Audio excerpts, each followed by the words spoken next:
Okay. Do I just click got it? Yep. Okay. Oh, it's on there. Okay, great. And it's recording. Yep. You can let everybody in. Oh, how do I do that? Just hit admit all.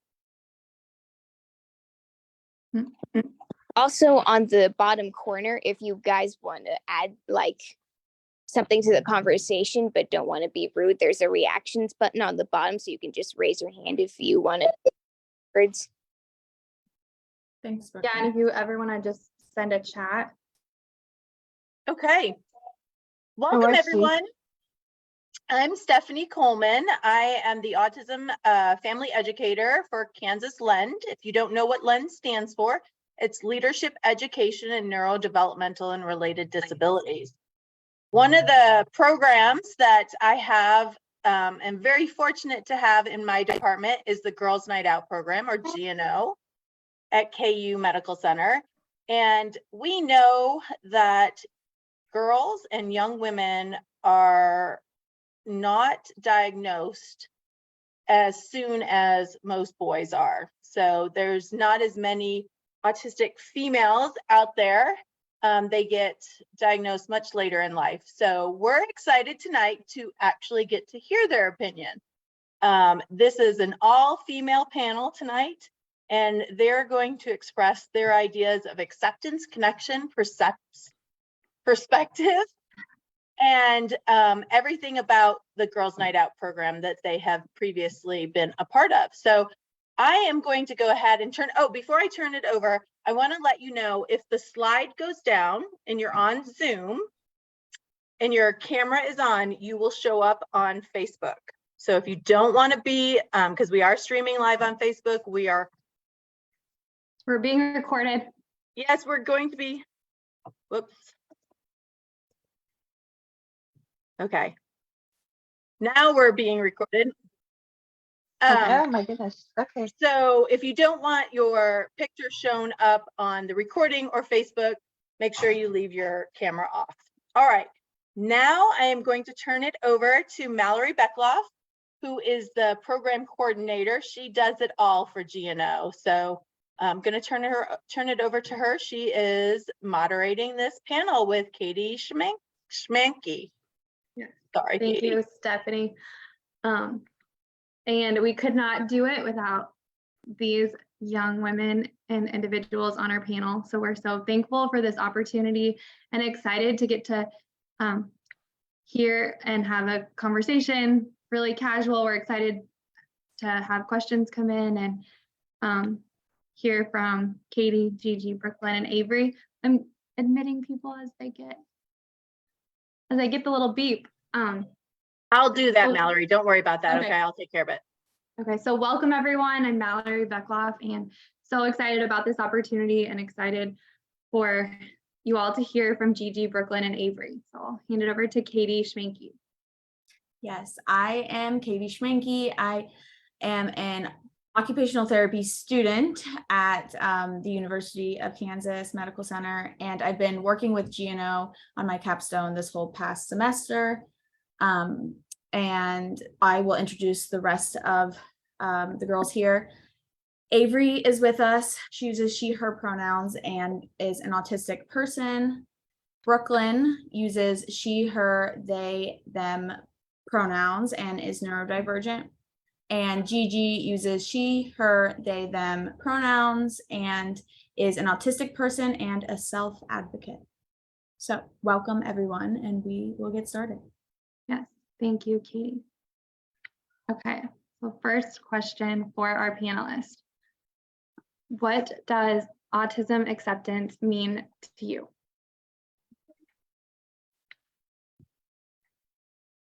Righty. I feel like this is a very large question that could be put into so many things. Is there any specific place you want us to start on? No, wherever you you can take it however you want to start. Okay. I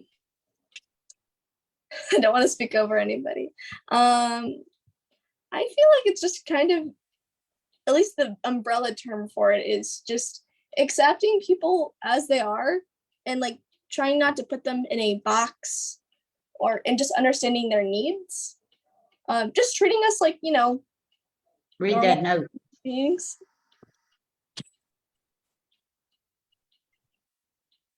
That's just my take on it. So feel free to. Yeah, and that could mean a lot of different things to a certain circumstance, but it really just boils down to just respecting a person, just treating them like a person, whether that be online, in person, even when they're not in the room, just treating them like you would treat any other person is really what it goes down to, really. Yeah. And what was the question specifically? Just what does autism mean to us? What acceptance, Autism acceptance. Yep. Yeah, I kind of just say the same for them. Understanding that sometimes the things we do aren't, like, obviously they're not neurotypical, and sometimes the signals we give off are much different than neurotypical people. But like right now, like I'm messing with clay, but that doesn't mean I'm not paying attention. Or I've got like my headphones on, but that doesn't mean, I'm blocking out everybody around me. So, Yeah. Oh, go ahead, Brooklyn. No, you're good. and another common one is like eye contact too, where people think we're being rude because we don't make eye contact, but it's like we're still listening. We just can't really, we have a lot of energy and we just can't really look in the person's eyes that we're interacting with. Is just hard. Exactly. And like autism acceptance is also just listening to us and our opinions, because, like any other human, our opinions matter. And like, if something as a community is not liked, it's important for you to listen to that and make accommodations for. Like, for instance, let's use the example of like the puzzle piece logo that is used by Autism Speaks and other like autism advocacy groups. A lot of people in the autistic community feel like you're trying to put us in a box, and that's why the infinity symbol is a lot more accepted in the community. And so it's important to listen to autistic individuals when they say, oh, this bothers me, can we like discuss why this makes me like not happy or whatever. And it just treating us with human decency. Because it is a spectrum disorder, so there's no one right way to, like they say, if you meet an autistic person, you've met one autistic person. Nobody's the same. Everybody has different things that bother them or things that soothe them. So it's really listening to the individual and accepting that maybe your view of autism is not the same thing that like they have, And your people views don't, aren't the only views. right. And people also don't really realize how important language is too. Like the difference between awareness and acceptance, like those have very different like meanings to it, because awareness makes it sound like it's a disease to be cured, while acceptance is just like, hey, we're here and here's what we need or want.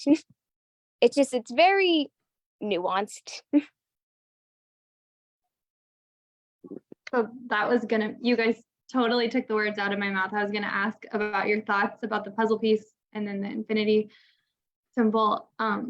So when you see things this month, like throughout April, about autism acceptance, or if some people still do use Autism Awareness Month, how do you guys feel about that? Or what have your experiences been with that? Well, autism awareness started with Autism Speaks, and Autism Speaks is an entire mess of like, it's a bad organization. Their whole purpose is to cure autism, and they go about it with fear tactics, and it's a messy thing. But they started with awareness, where it's like, hey, we're gonna help cure your kids from this scary thing that you can't control. And it's just like, ooh, it's gross. And the thing is, like, a month dedicated to like celebrating autism and other neurodivergencies is very important. At least I think so. Much like Black History Month or Women's History Month or Pride Month, I feel like that's very important to have that. It just, this one specifically is rooted in malice, which if you're trying to celebrate us or talk about us, maybe don't try to erase us. Also, I've seen a lot of slightly ableist stuff this month, and it's supposed to be Autism Acceptance Month, which is, it's very interesting to say the least.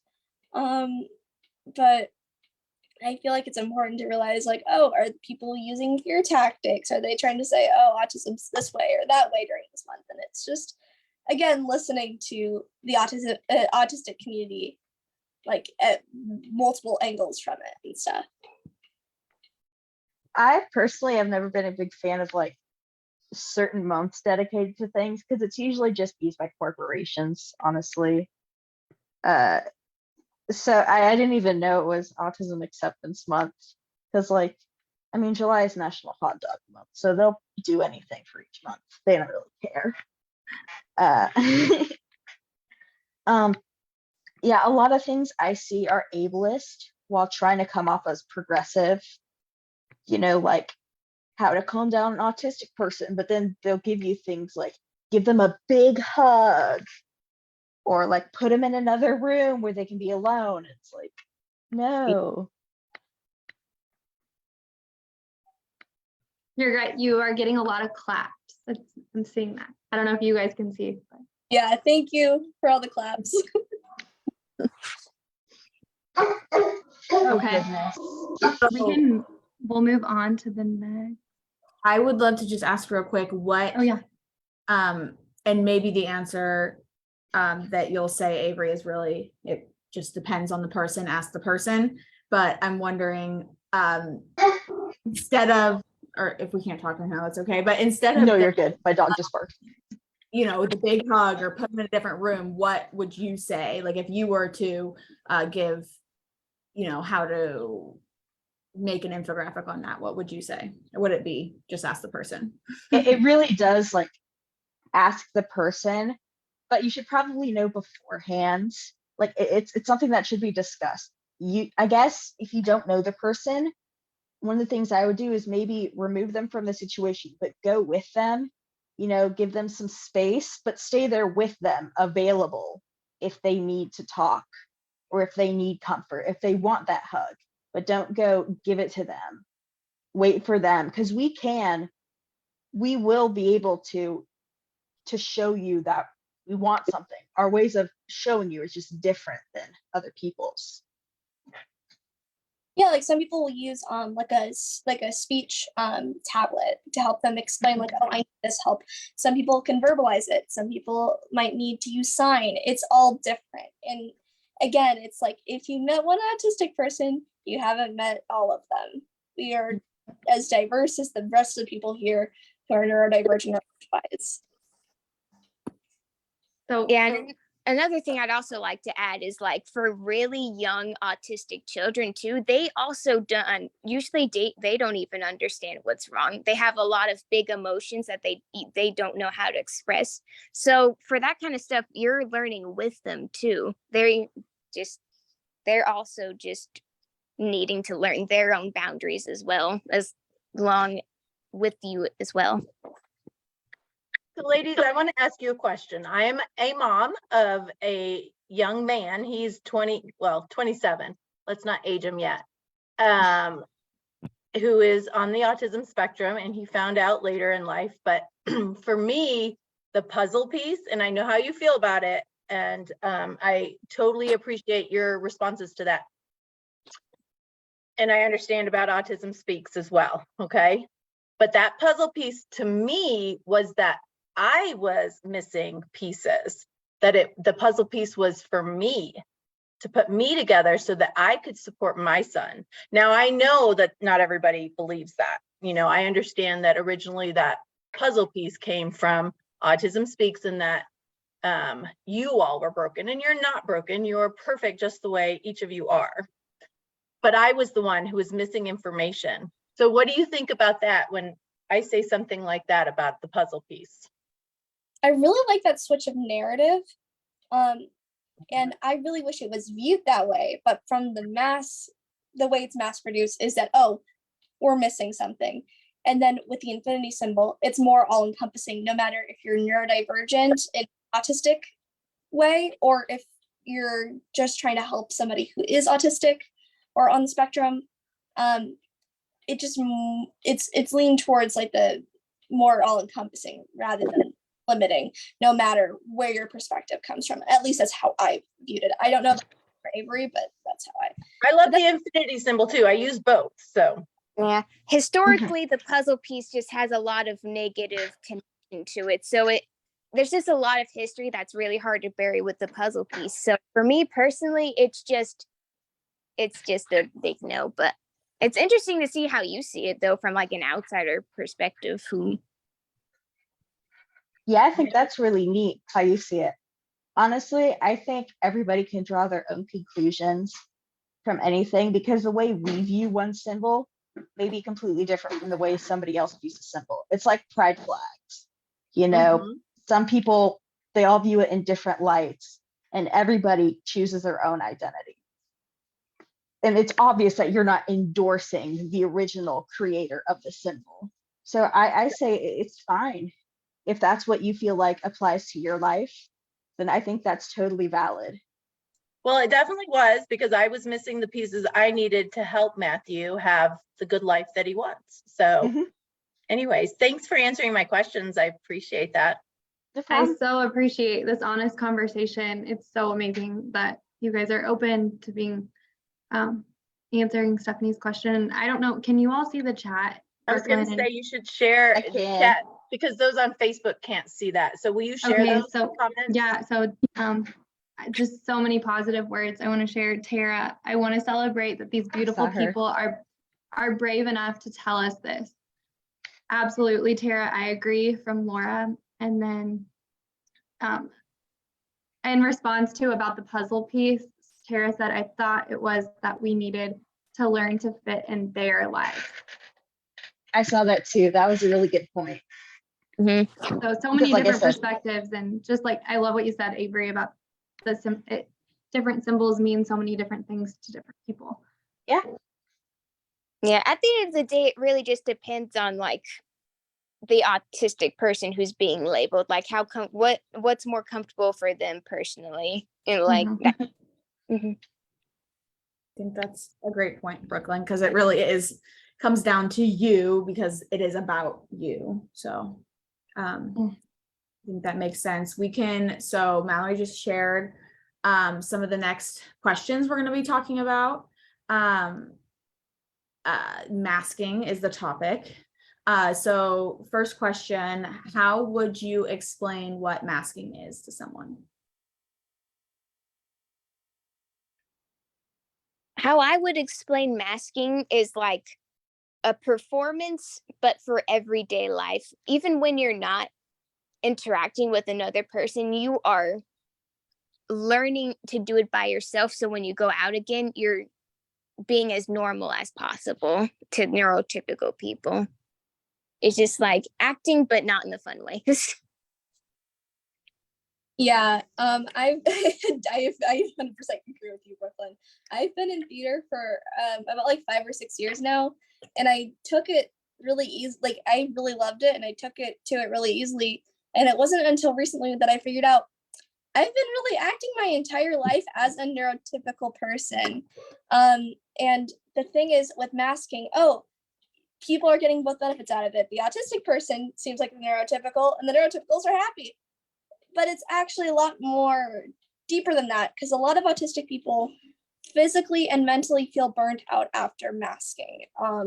I personally have felt that way, and I've had to take, like, after, let's say I go out grocery shopping with my mom, after like interacting with some people or running errands or whatever, I will have to come home and spend like a few hours just by myself, either looking at one of my hyperfixations or writing, just to get my brain to kind of adjust back to being myself in a sense.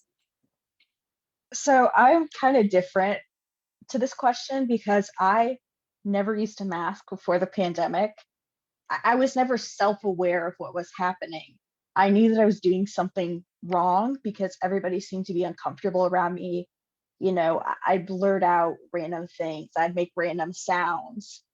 I'd come up all friendly to people, and I didn't perceive social cues or give off social cues that other people could understand. And then after the pandemic, I understood what masking was, and I started doing it. And I suddenly realized that I had this drainage when I would come home from school, like I never had. Like I wouldn't want to hang out with people because I couldn't take it. And it was so weird to see. And I had no clue what it was. I didn't realize that it was masking, but that's what I was doing. So I guess I wouldn't really know how to describe it. It's just not being yourself, trying to blend in with what everybody else thinks the social norms should be. And that's very interesting because when I mask, like mostly it was masking from when I was younger. I try not to do it as much anymore, but there's such a heaviness in the shame of it. Like, don't act too weird. Don't act too different. Don't rock. Don't make weird noises. Be as normal as possible so you don't get bullied or outed or anything like that. It's mostly just protection and trying to keep as much as your dignity as possible to be normal. And that's what it's become Fidget. now. But before that, I didn't I kind of understood that I wasn't close friends with anyone. But during the pandemic, I realized I had nobody to talk to online because nobody actually wanted to communicate with me outside of spaces that we were forced to be together in. And so I was like, okay, I must be doing everything wrong. So then I switched to just not talking and not interacting with people.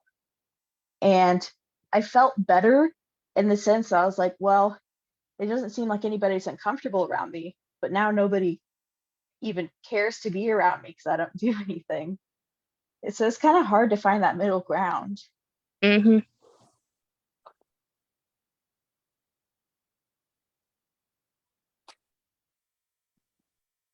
Okay. So- I'll go. Yeah, I can read Mal the Okay. next question. So I think we covered what has your experience been with masking.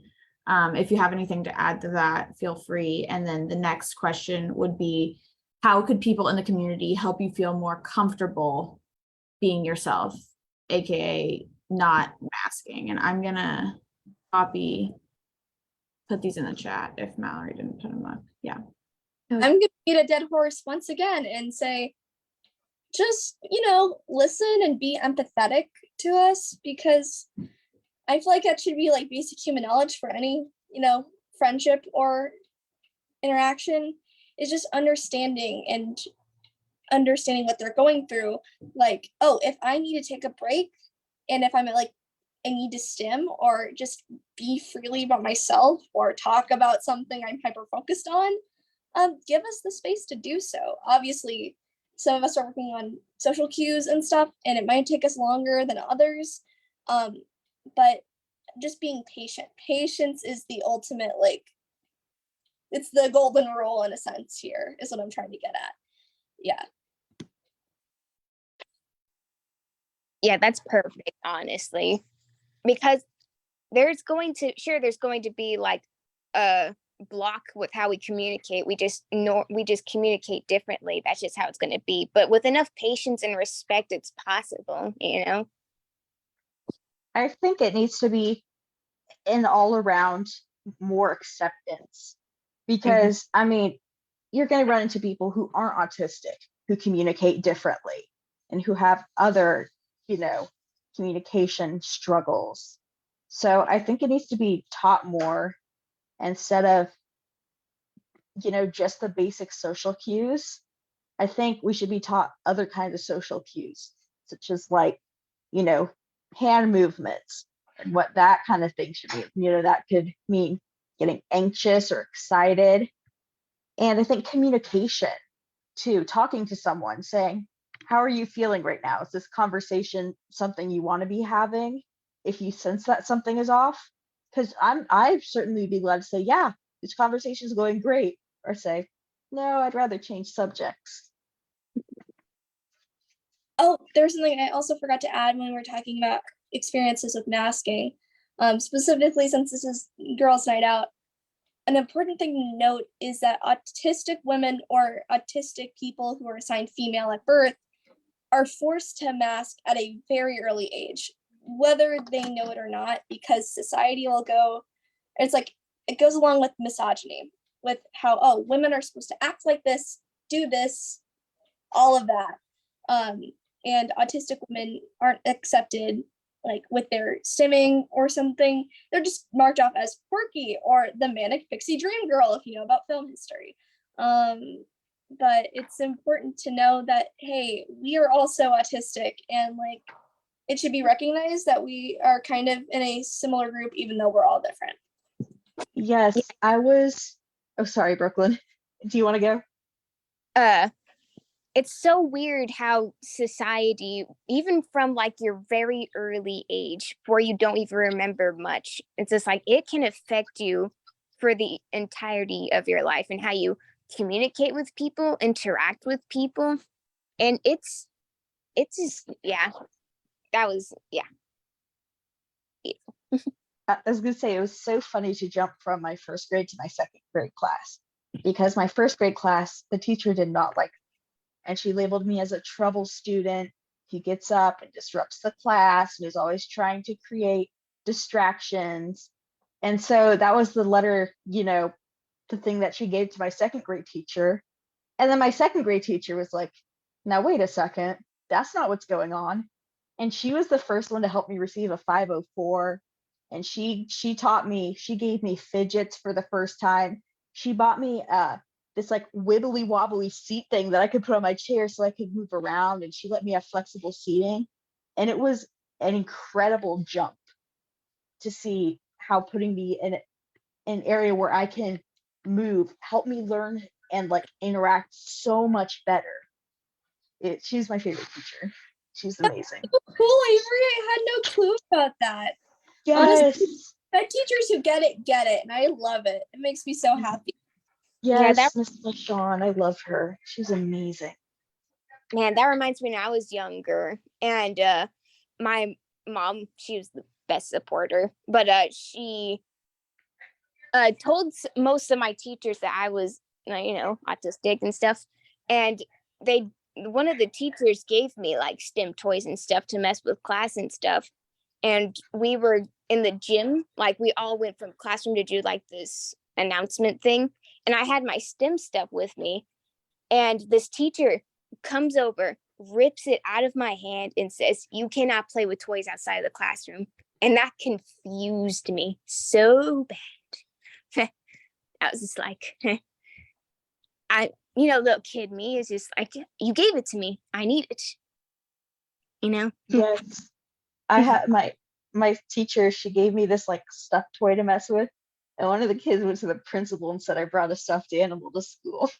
And like obviously he didn't know. He's just like, I'm gonna be a tattletale today. But it's like we should probably teach kids early on that maybe some rules are more important than the others. Like Also, behaving appropriately in class is different than like bringing a little stuffed animal when the teacher doesn't seem to be concerned about the kid having stuffed animal. Exactly. It just It was confused funny. it just confused baby me so much, because it's like she gave me STEM stuff to mess with, and then I use it, and then she rips it out of my hand. It confused me so bad, like I was the bad kid. That would be really confusing. Yeah. I have a, you go go ahead, Katie. No, you go. I have a question about Avery's situation. So I don't know if you guys, and maybe you don't have an experience to share, but I'm curious, what do you wish that when, like in your elementary years, middle school, even high school? Give me a second. Oh, you're good. I can type it in after when Avery comes back, but what would you want teachers or paras, anyone, a mentor in your school to share with neurotypical peers to be more accepting and like not so judgy, or that Does that make sense? Yeah, accepting of your ways of communicating and your ways of being. Because sometimes like you do need a break, or sometimes you just need a little bit more time. Sometimes we all need something different depending on what it is. And so I'm just curious, Avery, I asked what you would want teachers or a mentor or someone in school to help to share with your neurotypical peers that to be more supportive earlier on. I know you guys have helped so much with that within GNO and like shifting perspectives. So I'm just curious. I think not being so quick to judge. My dog might be barking again. I don't know what he's barking at outside. But I think like not judging so quick on, because I mean, it's a little bit different, but you know, kids who are abused are often labeled as like rude or they act out, when in reality that's not what they're trying to do. And so I think having an understanding that not all kids work the same is really helpful. You know, not all kids are going to understand math at the same age, and that's okay. Not every kid has to be on the exact same curriculum. Yeah, approach everyone with curiosity. I like that. Me too. That's such a great like way of looking at it. This is, from my experience, it's a little different because I've been online schooled since second grade. The reason why I left brick and mortar is because I like to use the term, I spent my entire first few years in school living under my desk. It was loud and teachers wouldn't accommodate me. They thought I had to be moved into a lower level reading class, even though I could read completely fine. And I spent a lot of my recess time doing homework. And I think for both teachers and students is just, again, listening and understanding like, oh, this person might need more help, or just like, oh, making sure like, oh, this person needs support systems while this other person might not in this situation. And just looking at it from a person's perspective and not as a entire group, if that makes any sense. That's just my perspective though. I don't know if you guys can see the question that just came in, but we have for case managers, what type of things do you not like us suggesting, like dances, group activities? Sorry, I don't know what a case manager is. Me either. Yeah, I can't It's pull up just like Google right now. No, that's a great question, because we shouldn't assume that everybody knows what that is. So a case Do you want me manager. to clarify? Yes, you can share Sure, yeah. Thank you. Okay, my name is Tara. I am a targeted case manager for Wyandotte County and Johnson County individuals. My youngest is 5 up to somebody born in 1972. And I've got a lot of autistic clients. I'm their advocate. And one of my jobs is to suggest things to help them live a better life. Like, do you know about honeybees dances? Do you know about this activity at the libraries? What is some of the worst things anybody is trying to tell you to go do or try? Concerts. Sorry, I know. I figured that one. Not large gatherings usually. You know, like I'm not going up to the next event because it's a baseball game, despite loving the group that I would go with. Exactly. I'm not ready to be around a whole bunch of people who, you know, of course everybody has different needs and everybody communicates differently or doesn't communicate. And so that can be really stressful when you have all these different people together at once and you don't know what's happening or how somebody's going to react to any given thing. especially when they're strangers, complete strangers that you Yes. met before. Yes. It can be very overwhelming, because what some people will need to do is just like, before they meet somebody, they need to script a whole bunch of case scenarios. It's like, okay, how am I going to answer this question? How am I going to react to this thing? And it's just a lot of like stress and energy over an entire group. Along with what Brooke said, another good thing to note is that sometimes more laissez-faire style, like, okay, we're just gonna go with the flow with this activity with a lot of people and like in a smaller space, that could set somebody off and that can make someone really anxious. Or it could be like very structured. Again, you have to kind of figure out by your caseload, or if it's an RSVP, kind of figuring out like, okay, I know this person, maybe they're not a big fan of this. How can I accommodate them? Maybe I'm not sure. I think it kind of comes down to the person and what they need, but also just being there, not having any support systems while you're there, I feel like it's the worst thing to do. It's like, okay, you just got to do this on your own. I don't have any help for you. That would be the worst. Yeah. I was also gonna Someone. keep interrupting you, Brooklyn. You go. So I feel like I'm interrupting you. Sorry. No, you go.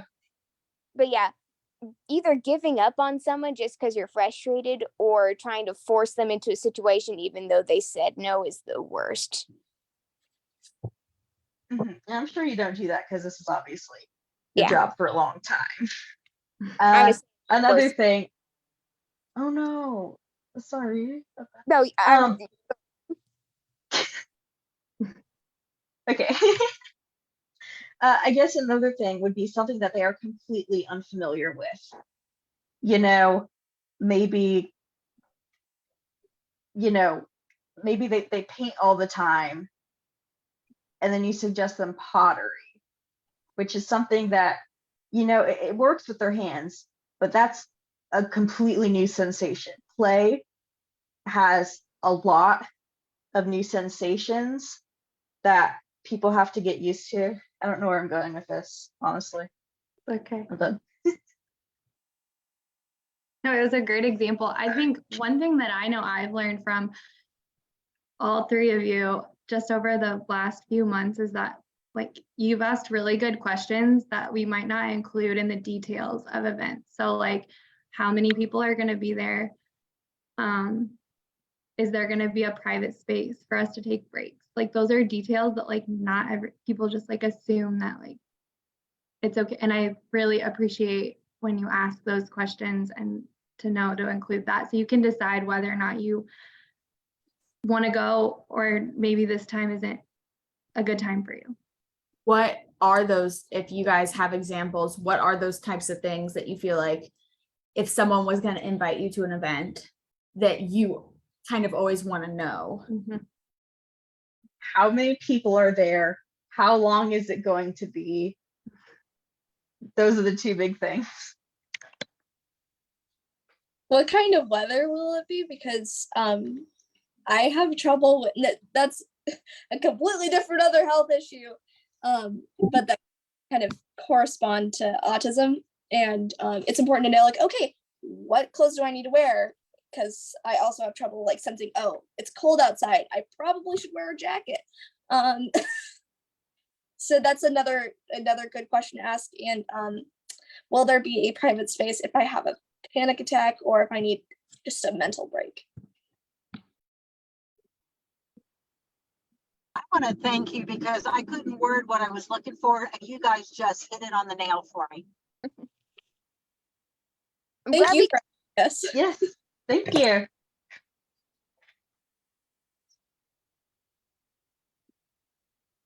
Yeah, I always love answering any questions people have and feel useful. Me too, Brooklyn. I have a question kind of related to something we've talked about earlier in the evening. Like, I think one of you was saying, maybe Brooklyn, that things start at a young age, and from a young age you collect all this information and decide how you need to act. And I think a lot of parents might watch this or be here, and what advice would you have for parents supporting their young autistic children, and supporting their communication and supporting them to be themselves? And I think you guys have grown up in pretty supportive environments, but so what helped you?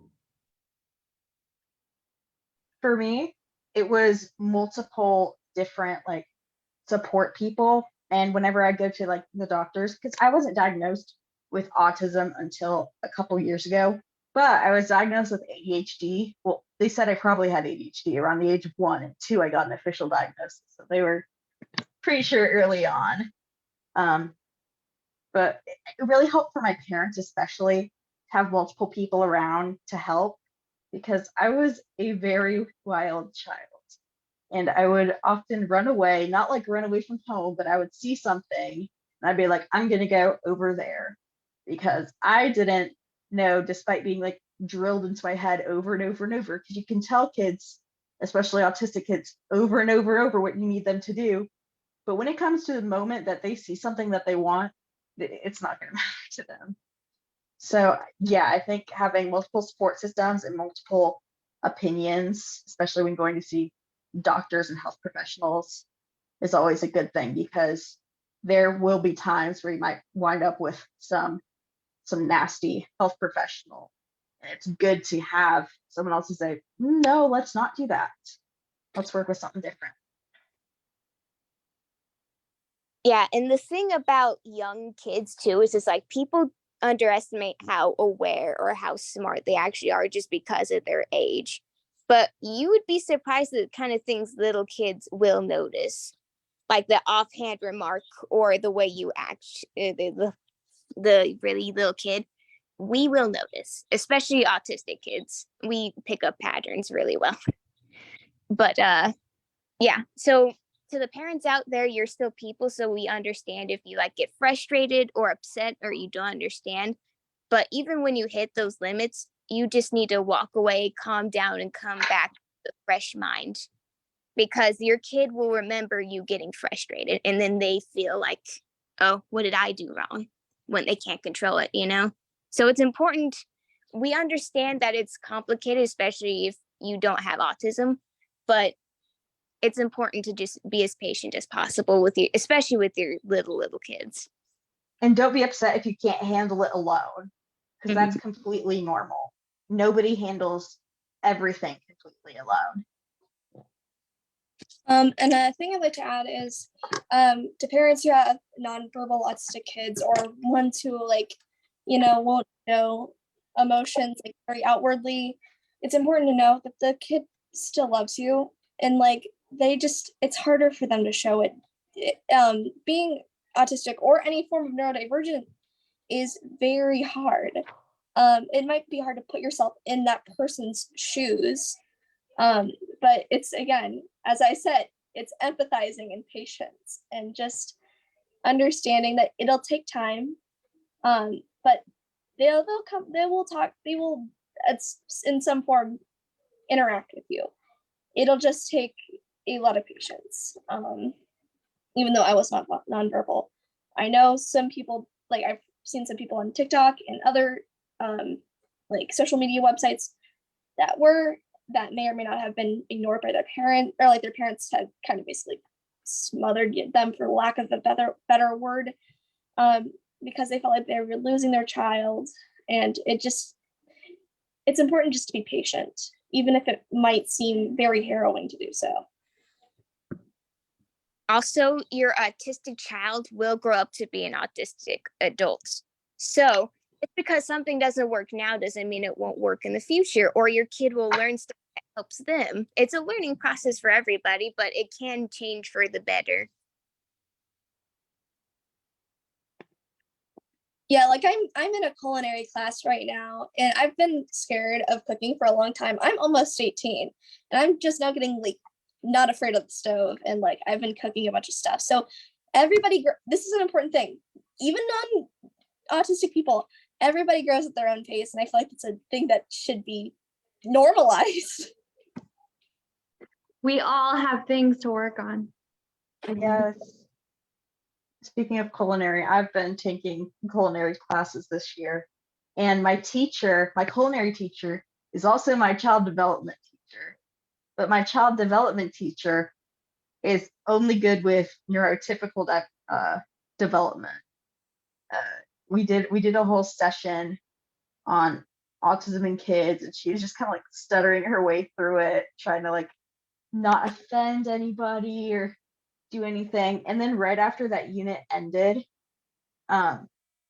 we had the blueberry incident, where I made blueberry muffins and they did not turn out the way that they were supposed to. And her, despite knowing that I was autistic and us having a deep, in-depth conversation about, how like not to stigmatize us and stuff, yelled at me because the blueberry muffins were craving it. And I was like, ma'am, And that's so. I'm doing pro start. Oh, Sorry, somebody asked a question, asked if I was doing 4-course living. yeah, I graduated from Les Arts Culinaires. It was a program in my that I was really lucky to do, and I got my full diploma from there. And I thrived in it because food's my special interest. So I just really loved that place. And it was just a place that I felt super comfortable. And me personally, it was just great. Yes. I learn at school and then I do my best work in the kitchen at home.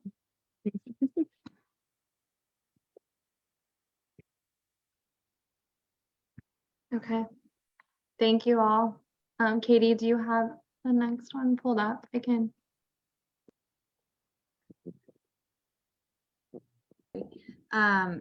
Yes, I can.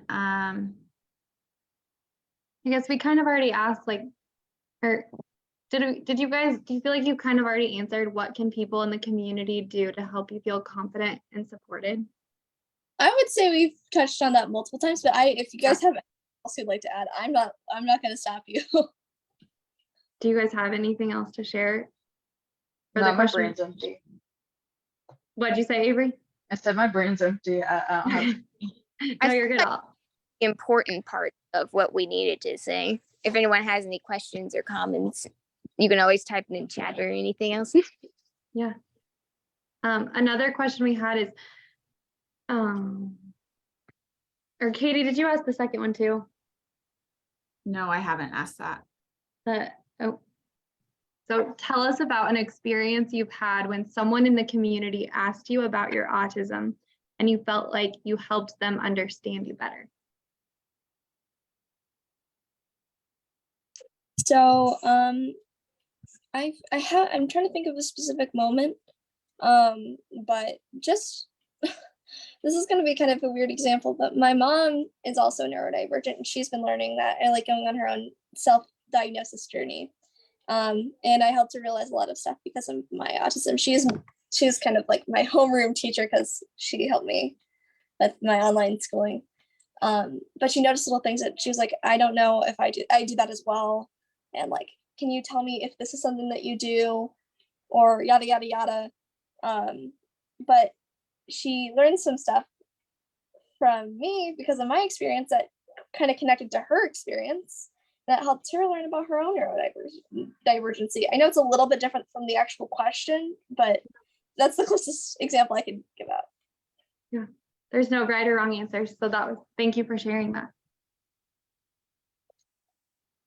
Yeah, no one's come up to me from the autistic community specifically, but a thing from my mother, who's been my biggest supporter since born. So she constantly says that me being autistic was a gift. Like she thinks me being autistic makes me a great person. Honestly, I don't think that's the biggest part of it, me personally, but it's great to know that she's such a big supporter and how much she loves me, even though like I'm kind of different, So it's just, yeah, it's good to know that, it's good supported. I haven't really had many like in-depth conversations except for the one with my teacher, and I don't think that helped her understand much. So I don't really have an answer to this question. Yeah, the most I've ever talked about my autism was with the panels in this group and stuff. I don't interact with it outside of this, so it's very freeing to be able to, because I don't talk about it at all otherwise. Yeah, I don't like. Sorry, go ahead. I'm not up to date on like autistic research or, like symbols and charities and stuff. I don't really engage with it outside of this. So I'm kind of blind going into some of these questions. I'm kind of on, you know how Avery, you said that you're kind of on the opposite side of masking. I'm kind of on the opposite side of that. Autistic research and disability research is one of my like special interests. And it's kind of a thing that runs in my family. My sister is getting a PhD in disability and theater. But yeah. And so it's very important for me to like keep that research in mind, because I want to be able to advocate for others and advocate for myself someday if I decide like, oh, I want to live by myself or whatever, live with a partner, whatever. And I want to be able to advocate for myself. And I feel like that's a very important thing for me to know. But that's from my perspective. I keep saying that, but yeah. I think something along the lines we've talked about here. And Stephanie said, you sound like you already advocate for yourself, Gigi. I agree. Thank you. It's taken a long time and a lot of self-discovery and self-worth journey stuff, but yeah. So let's see how I should phrase this. I want to talk about the importance of having connections and friendships with other autistic people for you guys. How is that important to you, or how has that changed your view on friendship? What are your thoughts?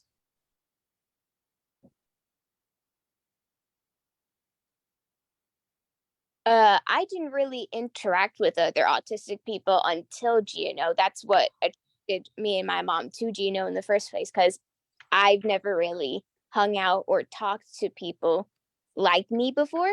It's always growing up, I've always talked to like other surrounded by neurotypical people, especially in like near the country and stuff. So you definitely know this is but yeah, once I got to GNO, before I even walked through the door, I was super nervous because I was just mentally preparing myself for a huge group of people and like going through my usual like, okay, how do I say this? What do I do if this happens? And then blah, blah, blah. But as soon as I got in there, it was just like a wall had been struck down. Like, it's just like, this is what interacting with people's supposed to feel like. It feels so natural. And I just jumped right in with other people like me, and it was so great and freeing, felt natural. Also, I promise I was not laughing at you. My dog was snorting. Oh no, I didn't. I haven't interacted with a lot of autistic people in real life until GNO, but I have a lot of friends online who are autistic as well. And I've created a lot of friendships from them, especially since I have created a lot of friends via communities that I have special interests with. Like, I'm going to give an example. I love old Hollywood. That is my main hyperfixation.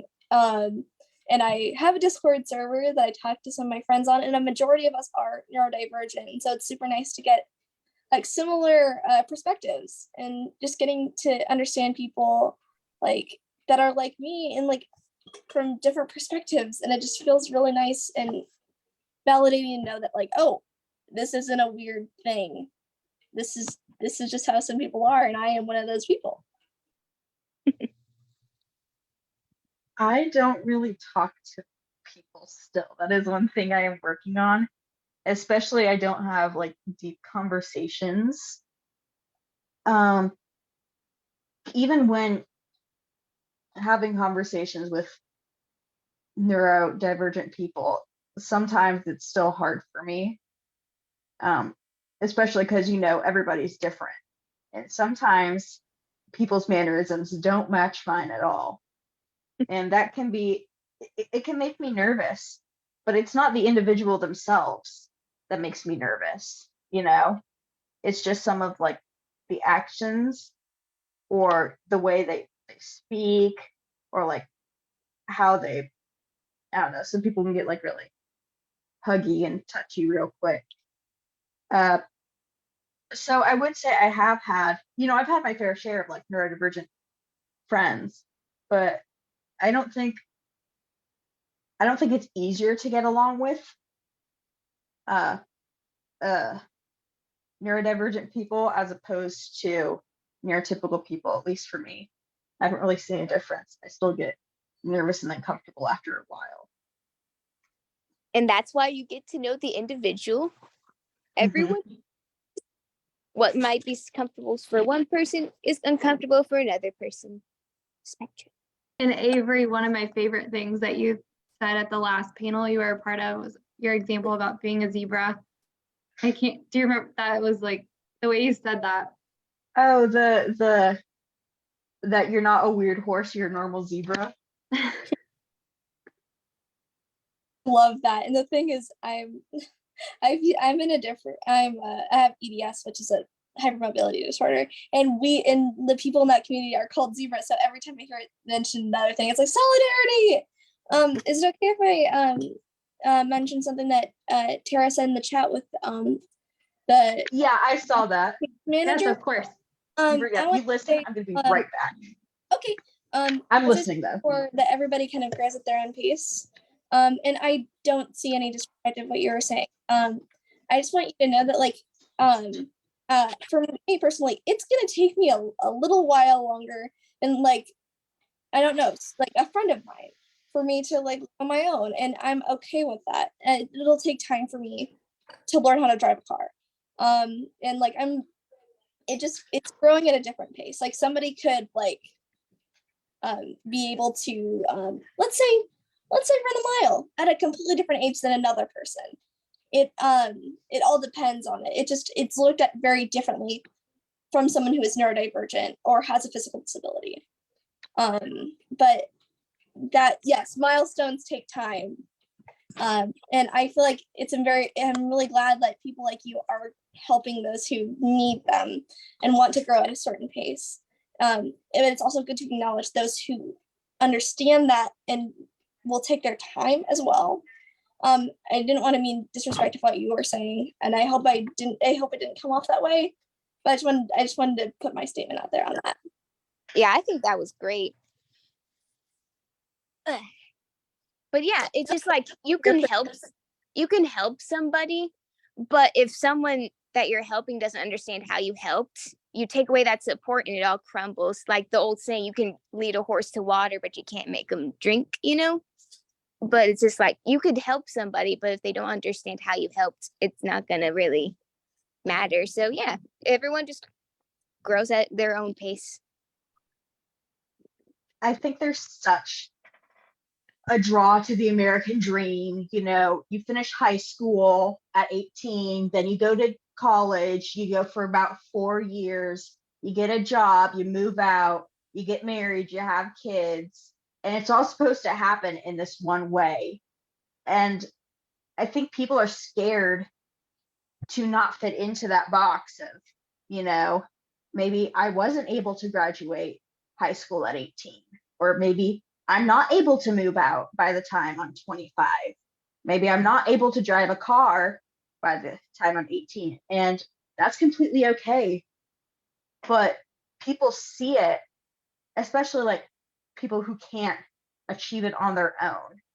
I see a lot of people who can't drive, by their 20s, say that they feel like they're upsetting people so much more than people who can drive at their age. They're like, oh yeah, no, I don't mind like driving them around. But it's kind of like a guilty feeling that people get. And sometimes we need to be reminded that you're not doing anything wrong just because you don't accomplish steps at the same time that other people are. Everybody learns to read at a different age. Everybody speaks words at a different age. Everybody communicates at different levels at different times.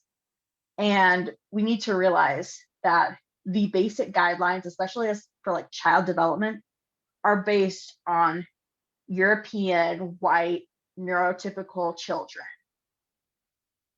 Yeah, a penguin is a bird that doesn't fly, but it's still beautiful. Yes, it is still a bird. And I'm 21, an adult, and I don't even have my permit yet. And there is a big feeling of shame. And like, I get shamed so often by other people, just like, why aren't you driving it? Don't you want to drive? Why can't you drive like your younger brother? And it's just like, I start to feel like a burden. And it's just like, wow, why can't I do this like normal people? But I have to remind myself, hey, you're driving around a death machine that has a lot of responsibility to it. And it's just like, you should treat it with respect. And I kind of have no choice soon because I have to drive to just get anywhere. But yeah, it's just, I want to, it's just, it's going to come when it's going to come. I think this is a great transition for the next question. That's what makes you excited about becoming an adult and what scares you about becoming an adult, kind of the two sides of it. Independence for both of the questions. I am so excited to be on my own because I know that I can, but I'm so scared to because I'm worried that on the few times when I can't handle it, because I have some other mental health issues too, that it may become too much for me and I might like make some kind of weird decision. I'm sure I'd like pack my bags and go home in one night or something. So, you know, I'm not planning on moving out anytime soon, but you know, the standard was I was supposed to go to school and work a job. And we've now just settled on doing one or the other. So I'm going to work a job because school, this isn't for me right now. I need to take a break. Sorry, I got off track. And for me, I'm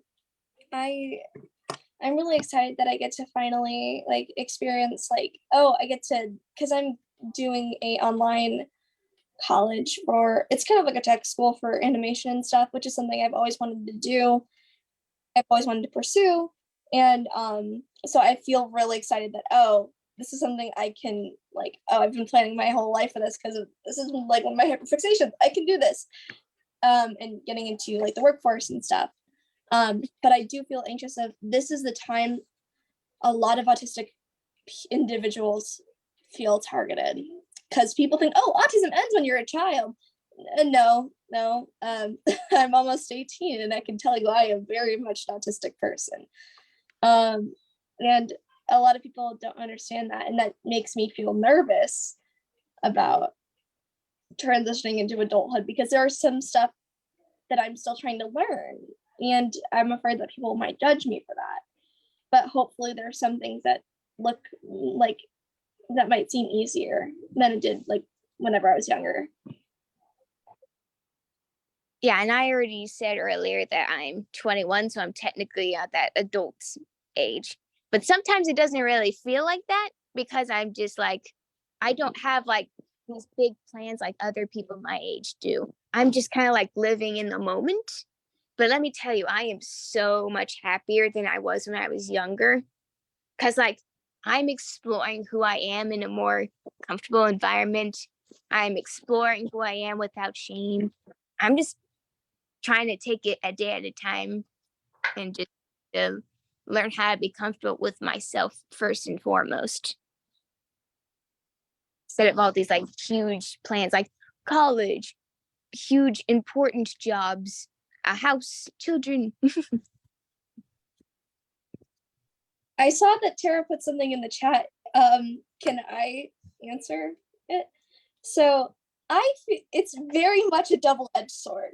So sorry, can you reread the question? I saw it said something, but I don't remember what it said. So sorry. Tara said, do you feel TV shows with autistic characters help or hurt your confidence? Oh.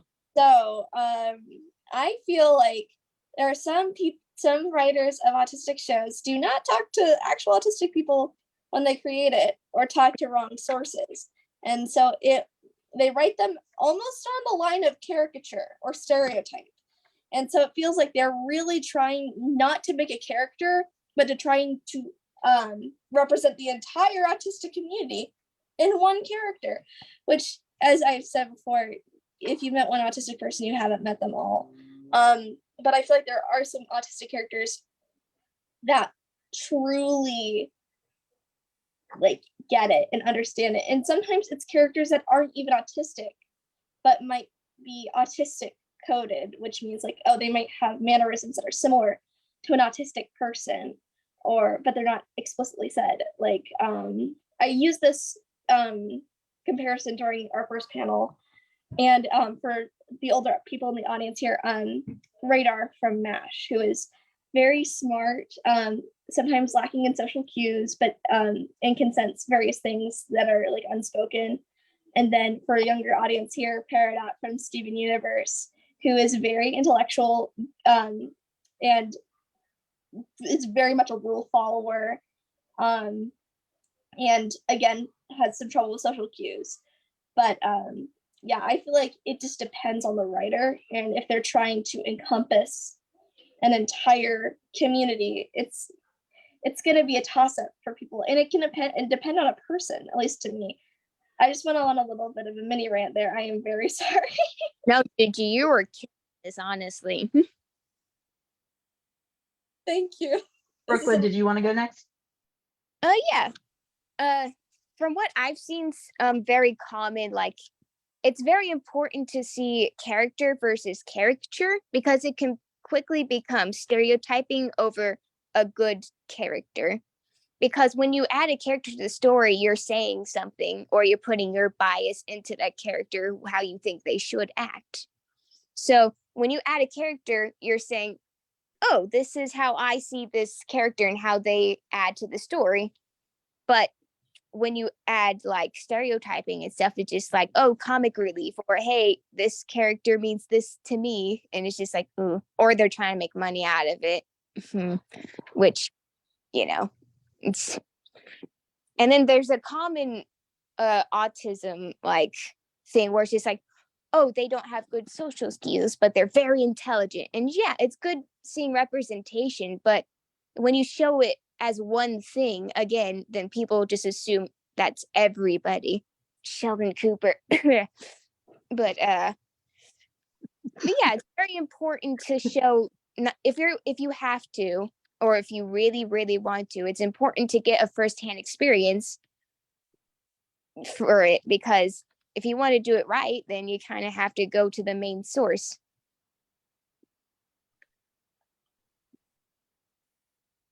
I'm going to build off of Brooklyn, because a lot of shows, I don't watch a whole bunch of shows, but the ones I have watched with autistic characters, it's usually the same thing. They have some trouble communicating, but inside they're so smart, and they can do math really fast, and they like know the cure to cancer and everything. And I mean, I'd always seen those stereotypes. So when I was diagnosed with autism, I was like, I can't do that. And especially like with the Temple Grandin movie, that's just one person, but of course it was my child development teacher showing it. And so when I was trying to be like, hey, we're not all like that, this probably is not a good example of like for child development. But she's like, well, obviously they're gonna exaggerate the character to make them like the superhero. Like, yeah, but we're in a class right now. Like, you're trying to educate us, and you are miseducating us. I have so many stories about her. She's wild. We have good days, we have bad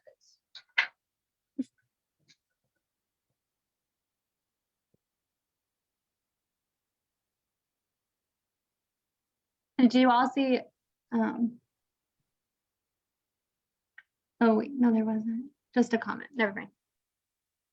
Well, no, there was I'm sorry, excuse me. There was a question in the box, chat box from Linda. Was there a time when you felt misunderstood by your parent? What helped your parent to know you better? This is interesting because my mom didn't realize this until recently, but she's also neurodivergent.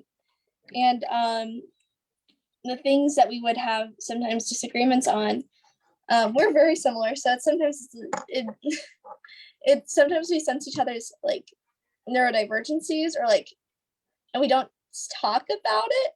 And so it's like, that was a very neurodivergent thing. I know, so was your action. And so it's before my mom got like started her self-diagnosis journey, it was sort of like I kind of sense this, but I don't know how to tell my mom. And as an autistic person, it's like this is a very awkward situation. But my mom, other than that, like understands me really well, and she's understanding me even more now that she's getting this diagnosis situation. I'm glad that my parents are gone, because it's not that they've done anything bad. They've helped me so much, but there's some things they don't understand. And I used to have very bad breakdowns. I was not good at communicating. So when I would try to communicate and I would not get my way, I would throw myself on the ground and roll around. And we did work on that, and I'm much better now. That was like 10 plus years ago. But I still keep those kinds of like flail movements. And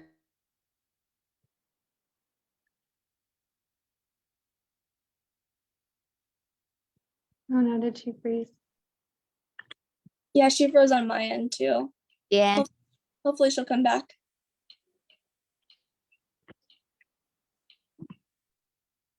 Oh no. Oh. We might need to send a chat to her. Mhm. I'll send her a quick message. Yeah, she just texted me on my end saying what happened. Oh, I think they disconnected. Oh, Oh, there she is. There she is. Hey, Avery.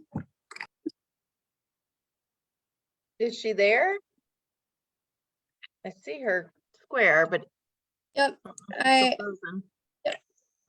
Well, I'm going to ask this question while we're waiting for Avery to come back. I want to ask this fantastic question to you ladies from Susan. What advice do you have for a newly diagnosed 13-year-old girl? I would say, if we're going off of, we were talking earlier about masking, and it's important for someone to know, like, masking wise, or if I don't know, is this perspective coming from the 13-year-old themselves, or is it from Coming from you, what would you tell a new 13-year-old girl that just got diagnosed that she has autism? What are you going to tell her about autism and how you've lived? oh yeah. Brooklyn, do you want to go first? Sure. Yeah, this doesn't really change who you are as a person. You're still you. You were just, this honestly will just help you research more and like connect to people who are like you, and like you getting help for the things that you need. It doesn't really change who you are as an individual, or it makes you less perfect or anything. It's just a new piece to who you are that could help understand why you do some of the things you do better. Exactly. And like, it's important to know, like, these things that you're realizing, they might help you realize some things that you felt were wrong in the past, which, don't worry, you're not wrong. And like, the differences are what make us, you know, human. No matter if you have if you're neurodivergent, autistic, have ADHD, whatever. It's important to understand that it's important to understand that you're yourself, and even though you might be different from others, it's important to like have that self-worth, even though it might feel like a nervous time in your life. We believe in you. Yeah, the only thing that changed is that you have a label for it now. Avery, we lost What's you. going I'm on? sorry. You want to I finish know. your last comment, and then I got I another question Do for you. not remember what I was talking about. I'll be honest. I Okay. was scared out of my mind because everything just stopped. Well, Do let not me know what ask, happened. let me ask you this question then. What advice do you have for a newly diagnosed 13-year-old girl? It doesn't change who you are. You know, you've always been autistic. This is just another label. You know, I guess it's kind of like moving grades. Like you're moving up, you've got a different label, but you're still the same person. You don't automatically change. And if people automatically, you know, assume that they have to treat you differently, then tell them to stop that. I remembered I was talking about before. Can I continue on that? You can continue, yeah. Okay. So with my panic attacks, I can get very, my arms, I want to say spastic, but I've heard that's not a word you should use. I don't know how else to describe it. Panicky? Panicky, yeah, I guess. And so when I'm having these attacks, and I can't explain exactly what's going on, my parents were really shocked to see me like folding up in myself on the ground, or like trying to get away from them so I could breathe. And my dad was like, "Oh my God, you're not a child." And he just didn't understand, because I don't have those very often, because my parents are often good at calming me down. But there are some times where I can't control it. And that's a thing that I don't think they ever will fully understand or accept, because we work so hard on it. And despite the fact that it rarely happens, I haven't had one in 5 or so years, it still does happen from time to time. Okay, I want to ask you all a question. We've got 15 minutes left, and I got a question that's really important to my work. Okay. We in our next month, we're talking about transferring or transitioning to adult healthcare. So we have family medicine at KU Medical Center that their residents are learning how better to support you from a healthcare position. So if you were to go into a doctor's office, what do you want to know about? What do you want them to know about before they start seeing you? Like, whether it's the space that you want them to know about you, what questions to ask you, what do you want them to know about? Anything is open.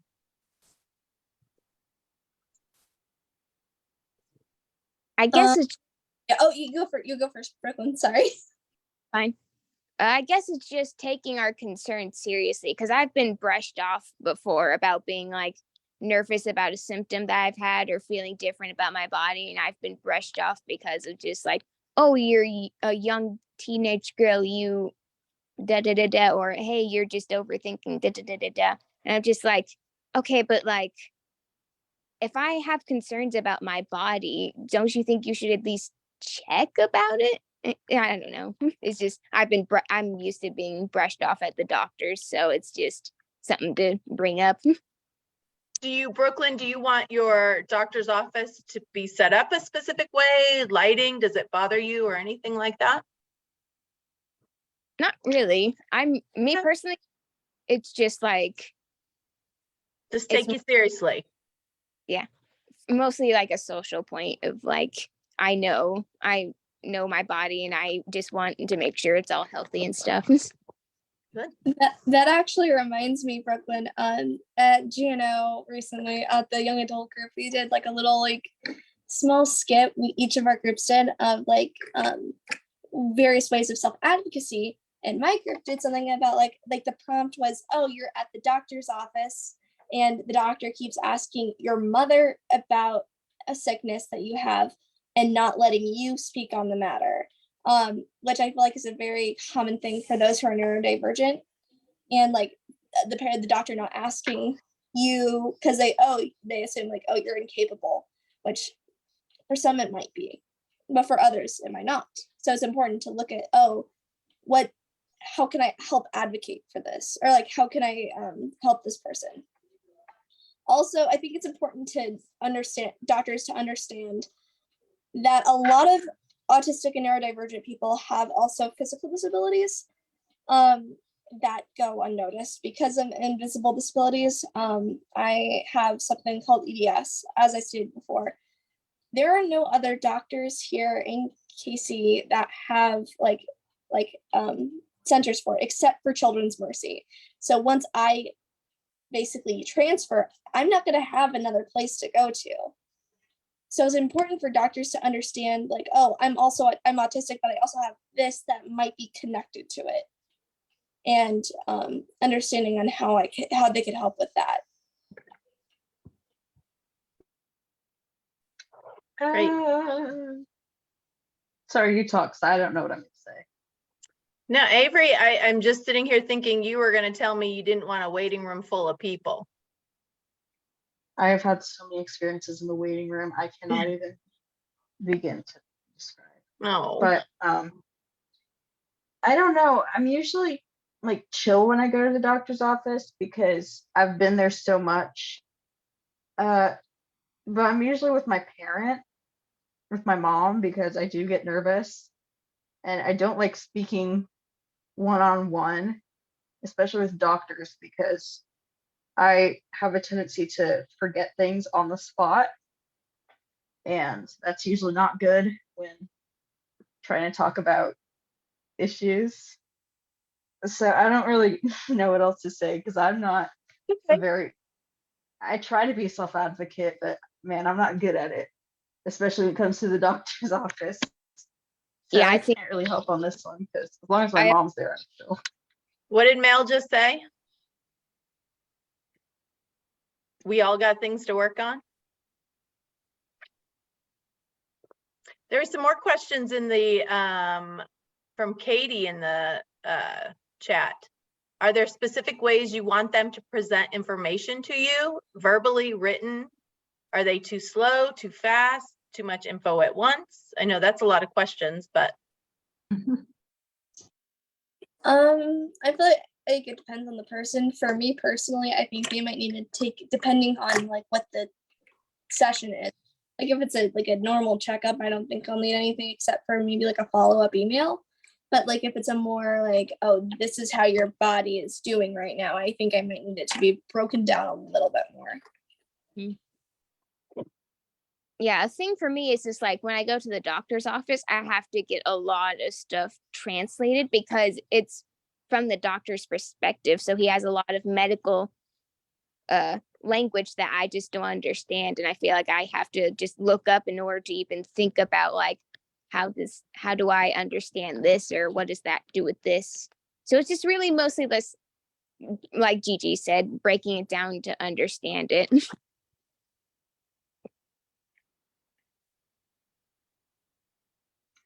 I am usually confused all the time at the doctor's office, I'll be honest. Okay. Doctors, at least around me, they don't like to answer questions, at least not in ways that I can understand them. So I think breaking stuff down into just very simple terms, it helps a lot. Especially, okay, when talking about medication, please describe what it looks like. Because I cannot name any of the medications I'm on, but I can tell you the round pink one or the blue one that's got the powder inside of it. So I need to know descriptions of things as well, you know. Or at least like a me too, Avery. It takes me a long time to learn how to say my medication name, so I completely understand. But this has been great information that I'm going to share with a lot of the residents that I work with so that they'll better be able to support you all. We have another question in the box. Do you have tips for autistic kids to help with finding and making connections with other neurodivergent kids, online or in person?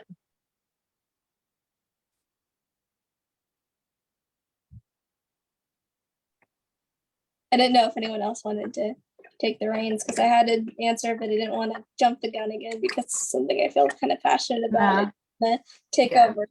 I don't know how young your kid is, but a lot of social media websites, as long as they're being safe, please. I've heard so many horror stories, and I kind of grew up with that. Be safe online PSAs. A lot of, if your kid has like a special interest or hyperfixation that they are really interested in, or if you have hyperfixation that you're interested in, go and research some of that on social media and see, maybe you'll make some friends that way. I mean, I stated before, I have a Discord server that's related to one of my hyperfixations, and I've made a lot of great friendships on there. And depending if TikTok is still a thing, the actually autistic hashtag on TikTok has so many great like resources and like facts, and like there are so many things I've seen that are like, oh, you took the words right out of my mouth. But yeah, I definitely recommend looking at those. yeah, the internet is such a powerful tool. And I hear people being like, oh, the internet's terrible because of this. And oh, the internet is absolutely horrible. But I'm over here like, the internet has helped me when no one else could give me the answers. Or it's given me connections that I wouldn't have ever made if I had grown up around my mom's time. You know, it's just like, it's such a different experience with the internet because it has a place of knowledge that no other place can give you. And I feel like the internet is an easy way to like connect with people who go through the same things you do, whether that be autism, queerness, or any other issue or minority that you can possibly think of. The internet has it. So I will have to say, watch what your kid is doing on the internet. Please don't let them do it by themselves. It can be wild out there. I'm not sure what advice to give. Definitely a third girl sons to Gino. That helps a lot. I do make friends online, but like I made a few friends and then I just stayed friends for 2 years with them. So it's not like they don't live nearby, so I don't have a connection with them often. I guess it's gonna sound weird, but like, you know, there's like Facebook groups, especially for like special interests.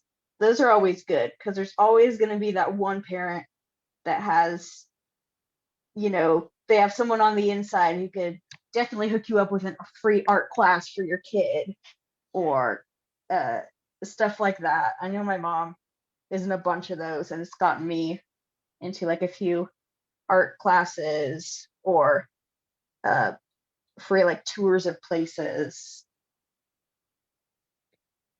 So I don't know. I guess make connections yourself too.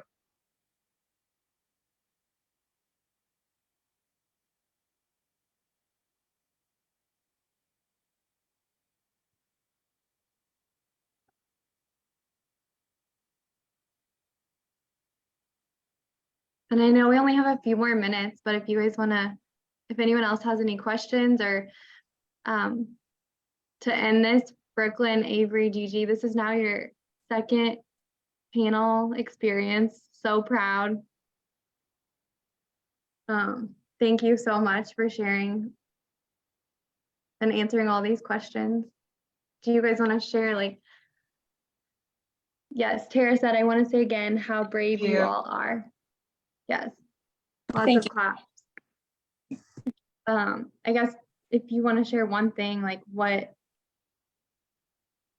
been the positive thing about this experience or from your last panel that you want to share with the community, even if you repeat yourself from something you said earlier.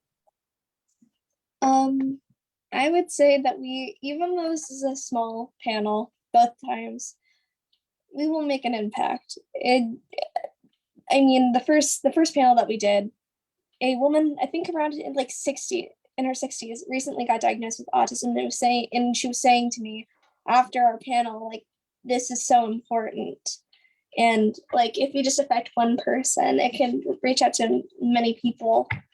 And it's important for people to know that, like, it's okay to be this way. And it's like, it's okay to be different. And like, that's my final take. Thanks, Gigi. Yeah, community and connection are the two biggest thing I can think of. Because for me, this is just me telling my experience. I can't physically or like interact or see everyone that's listening right now.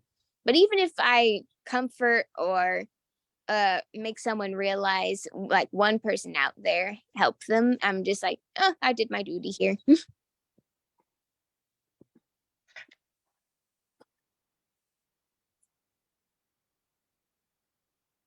I'm trying to remember what was the actual question again.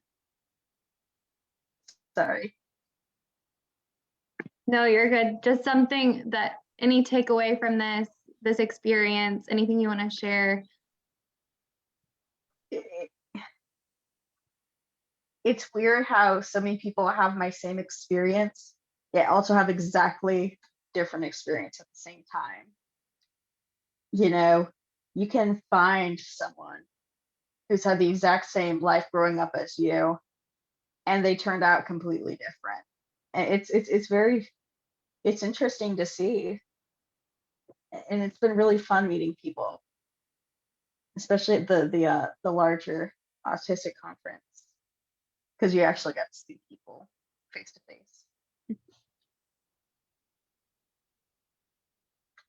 Thank you, Brooklyn. This has been Avery, and wonderful, Gigi. ladies. Yeah. You have all Thank been you. absolutely fantastic. And I really appreciate you taking your time tonight and doing this session for me.